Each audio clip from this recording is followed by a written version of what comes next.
Welcome to the Greener Way podcast, a show about people, planet, and purpose, and how investors and corporate leaders push forward in a complex world. Welcome to the Greener Way podcast. I'm your host and managing editor of FS Sustainability, Rachel Alambakis. In this episode, brought to you by CFS Thrive Plus, we'll be discussing the big picture of responsible investing and why it matters to end investors and the advisors who are assisting them. Joining us for this conversation is Colonial First State Chief Investment Officer Jonathan Armitage. Jonathan has had a storied career in funds management, including a deep experience in sustainable and responsible investment, and I'm delighted to welcome you, Jonathan, to the Greener Way. Thank you very much indeed. Delighted to be here. Absolute pleasure. So let's just jump straight into it. Going from the vast experience that you have as an investor and as a responsible investor, Jonathan, how has ESG and sustainable investing evolved through this time? Well, you're very kind to say it's vast experience. That's a nice way of saying that I've actually been doing this for a while. So, when I first started my career in investments, which was very much in the early 90s, I think sustainable investing really didn't exist. I think that there was an emerging understanding around ESG factors. I think at the time we sort of referred to them really as non-financial factors, which were elements that were sort of outside the numbers that we knew would impact the future returns from the sort of securities that we invested in. But I think it sort of lacked an awful lot of definition. And I think certainly in the sort of early to mid 90s, it was sort of more focused on probably the sort of governance side rather than the environment or sort of a sort of strong focus on the sort of societal side of things. But I think having studied geography at university, I had a sort of, quite a strong focus on the way that companies operated, people acting have an impact on the environment. So there was a particular sort of personal focus on that. But I think from an investment angle per se, this was still a sort of a nascent area. And so there has been, very significant change in this to the point where, now I think it is the industry standard that these factors are absolutely embedded into investment processes across all asset classes. And, it is very much sort of part and parcel of the way that investors think about the decisions that they make. And so much greater understanding. But it also, notwithstanding that, there is still plenty of challenges around the terminologies that we use, and still the data that sits behind looking at these sort of factors. There's a lot of it, but not all of it is sort of standardized. And I think that that's sort of, one of the areas that the investment industry sort of continues to sort of focus on in improving the data so that it can actually improve the decisions that we all make. I think, that's been one of the things that I've known, and I'll match you and be humble and say that, having been more than 2 decades in the financial services journalism space, as well as 12 plus years in sustainable investing, there's some history there too. But, it feels as though the space between what we consider non-financial is shrinking as the ability to measure both qualitatively and quantitatively has evolved so quickly, which is, I think, a good thing. I completely agree. It was interesting, sort of allied to that, being involved in sort of first 20 years of my career, worked for the UK investment firm Schroders, and the team that I worked with or in for the sort of latter part of my career launched one of the first climate change funds in Europe. And, I think that was hugely instructive just in terms of seeing how the sort of understanding about investing in these areas was really accelerating in the sort of mid to late 2000s. But also it gave me a sort of real appreciation for the way that responsible investing means different things to different people. That's a really good segue, Jonathan. How does CFS define responsible investment and sustainable investing? I think it's really important to be as specific as possible to help people understand more clearly. Yeah, I think at CFS, our approach to sustainable investing is, I think it's best defined as finding investments that not just produce good outcomes for our clients, members of the super fund, but actually promote better outcomes for individuals, planets, and policy.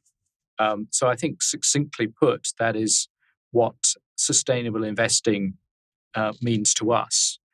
I think you touched on this, that we think that the definitions are pretty important when it comes to this type of investing. It is a complex area. There are some nuances, and I think whilst it is tempting to lump an awful lot of factors together in one, like investing as a whole, it's important to sort of drill down to understanding the complexities, understanding the sort of nuances.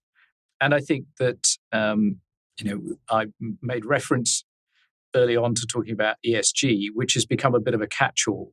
But in many ways, I think that ESG may, if you want to describe it as this, it's almost the sort of sustainable or responsible investing 1.0, that actually increasingly, I think the industry is moving on from that, because it's a snappy acronym, but actually it doesn't do justice to the complexity of the issues that we need to think about and address. And a number of, these issues cannot easily be categorized to either an E, an S, or a G.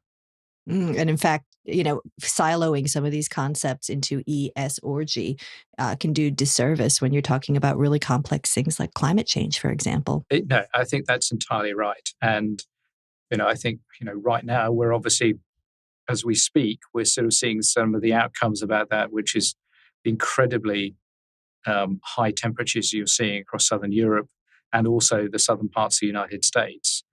But the factors behind that are complex, and here I am dredging up studies from over 30 years ago, but around the way that climate works. There is no doubt that human intervention has played a very significant role in the type of conditions that we're seeing, but nature is also a very large factor behind this as well. And very highly interrelated as well. I mean, so your example of, the wild temperatures we're seeing in the Northern Hemisphere, the impact that it's going to be having on weather systems and concomitant, sort of, it almost makes the question ridiculously simple, but I'm going to ask it to you anyway, Jonathan. Why does responsible investing matter? I think it is actually sort of germane to what we are trying to do as stewards of capital. It is about not just producing returns to help the members of our super fund and other investors have secure retirements, but it's actually making sure that we are, through our investments and our allocation of capital, that we're promoting better outcomes for people, the environment that we live in, and society as a whole. But there are some real world impacts for either not addressing some of these issues, or actually not discussing them with the companies that we invest in. And I think that has been true not just sort of recently, but sort of throughout time. And I think that the approach that investors take to this is absolutely critical to the sustainable returns that an organization can generate. And I'll use to illustrate that point.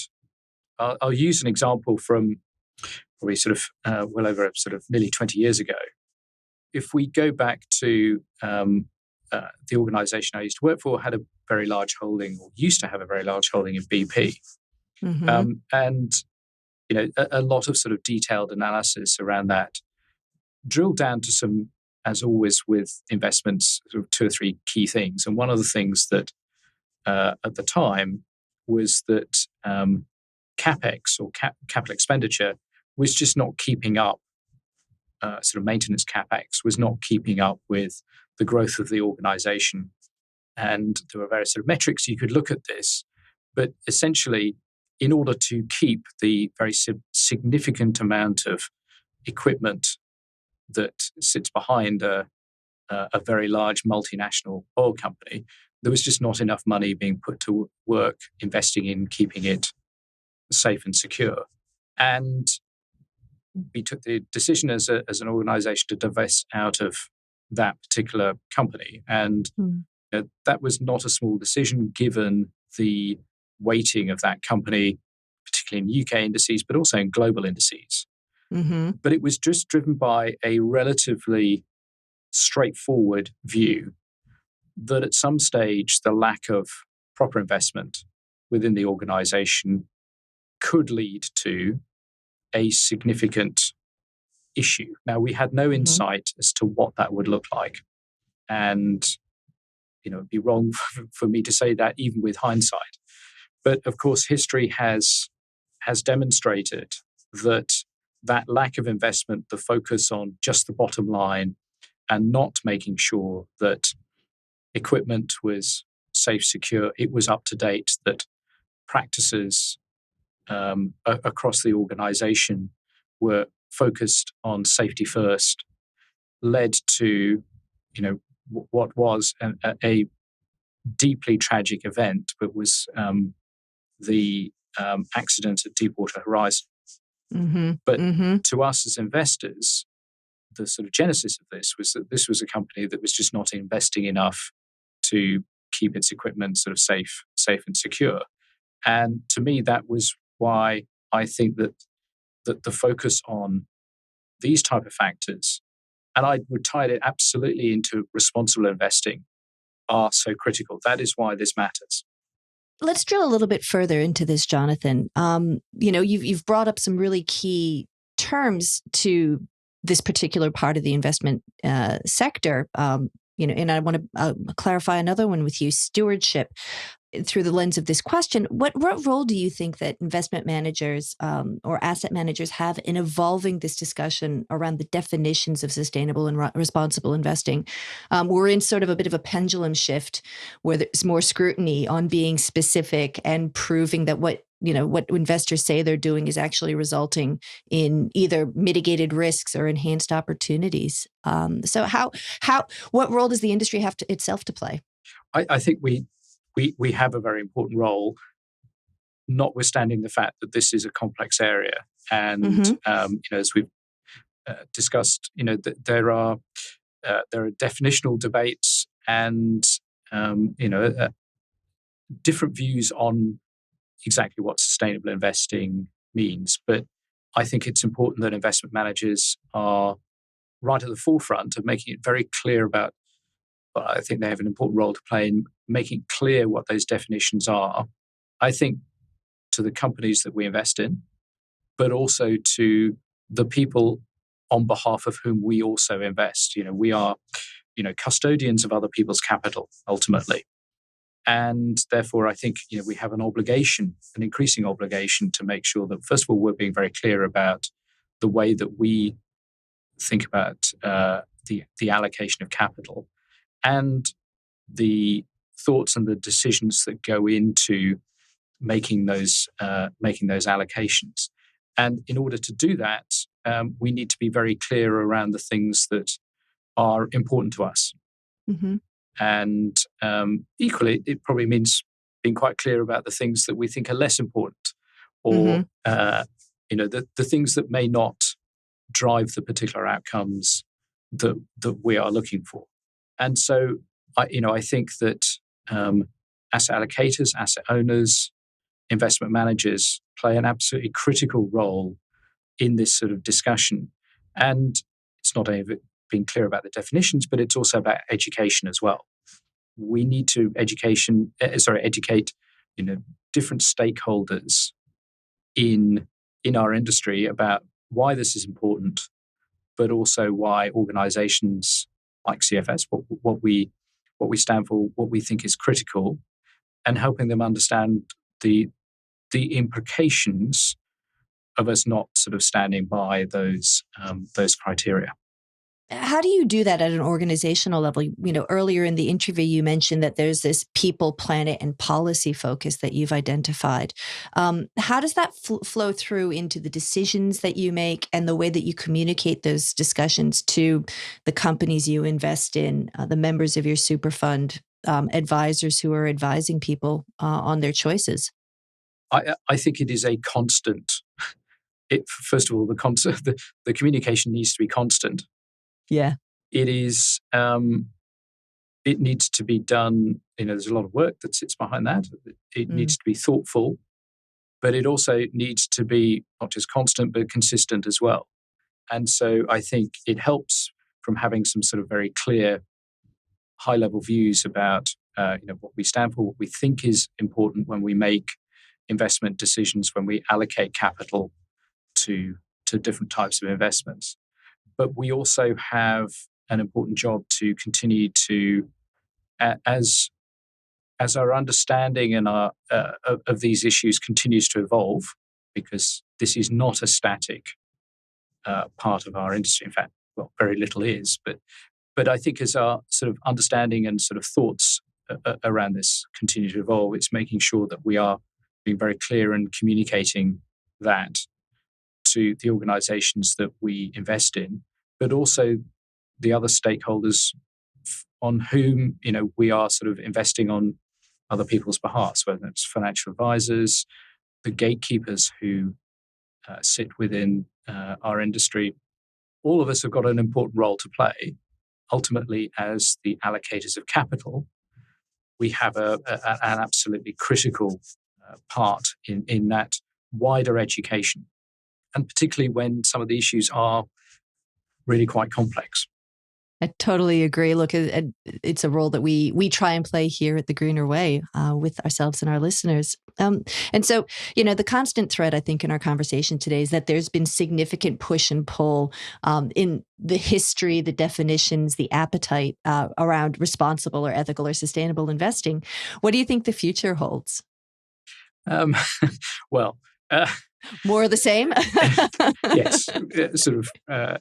At one level, absolutely. I think the first thing is that there is no doubt that this is an area of what we do as investors, which will get only increased scrutiny. And with that, we've talked about the education component, but that I think is going to be sort of one of the sort of constants. We've also touched on the fact that whilst there's an awful lot of data that is available, I think a greater consistency of that data and the way that it's provided to a wide variety of stakeholders, I think is going to be very important. And just firming up the definitions of what these issues means to the various sort of participants in capital markets is also going to be very important.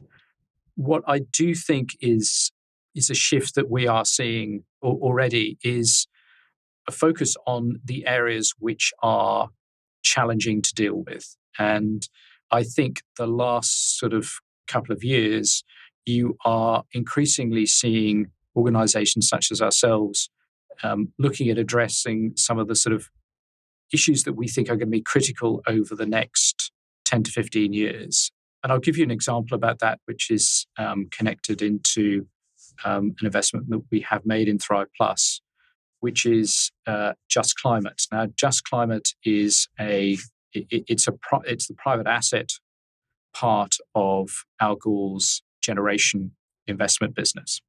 Mm-hmm. And the reason why we're interested in this, and why I think that it's sort of germane to the future direction of investing in a sustainable way, is that Just Climate is facing into some of the knotty problems around specifically climate change.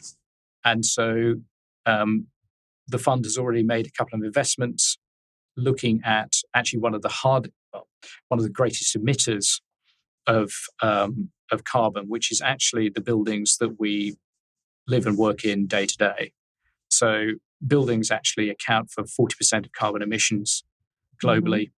Mm-hmm. And so Just Climate, their early investments are looking into areas like green steel, green concrete, and increasingly looking at transportation. And this is sort of transportation of goods rather than just sort of passenger transportation. And these are some of the areas that, first of all, they are significant emitters of carbon, but and therefore they are the areas that, yes, these are tough nuts to crack, but they are absolutely the issues that need to be addressed if we are going to make material inroads in the carbon intensity that humans have produced over the last, whatever it is, 3 or 4 centuries. And also, to your earlier point about BP, an area now that will come under increased regulation with Chris Bowen announcing recently that there will be a sectoral approach, particularly around the built environment, to drive decarbonization. So there's that risk mitigation as well as that opportunity discussion for that particularly as well. I don't think that it is not new information that buildings are significant carbon emitters. I think our real understanding about the impact of construction has become a lot sharper. And I think it's a very good example of the way that our thinking and understanding has evolved in this sort of issue. But the next sort of step, and I think to the point that you asked, is, what does this future hold? Is that it's one thing to sort of understand the issues. The next thing is actually how do you look to sort of seek to address and reduce the carbon intensity of these particular areas. Excellent. Well, in terms of that evolution, I think we'll leave this conversation here. You've been listening to Jonathan Armitage. We hope you enjoyed today's discussion, which was brought to you by CFS Thrive Plus. Please remember that you can subscribe to the Greener Way podcast wherever you listen to your favorite podcast. I'm Rachel Allenbachus, Managing Editor of FS Sustainability. Thanks for listening to the Greener Way podcast. If you liked today's show, remember to rate and review us on your podcast platform and make sure you're subscribed so you don't miss an episode. Any feedback? Contact us on podcast@fssustainability.com.au. I'm Rachel Allenbachus. The Greener Way podcast is a product of FS Sustainability, a show about people, the planet, and investing in our collective future. All information in this podcast is for education and entertainment purposes only. The Greener Way podcast gives listeners access to information and educational content provided by discussing numerous financial sustainable options and our featured guests. It is not intended as a substitute for professional, legal, or tax advice. The hosts of The Greener Way are not financial professionals and are not aware of your personal financial circumstances. FS Sustainability operates under an Australian Financial Service License and the exemption made available under the Corporations Act 2001 in respect to any information or advice given. Before making any financial decisions, you should read the product disclosure statement and, if necessary, consult a licensed financial professional. For more information, head to the disclaimer page on the FS Sustainability website, fssustainability.com.au.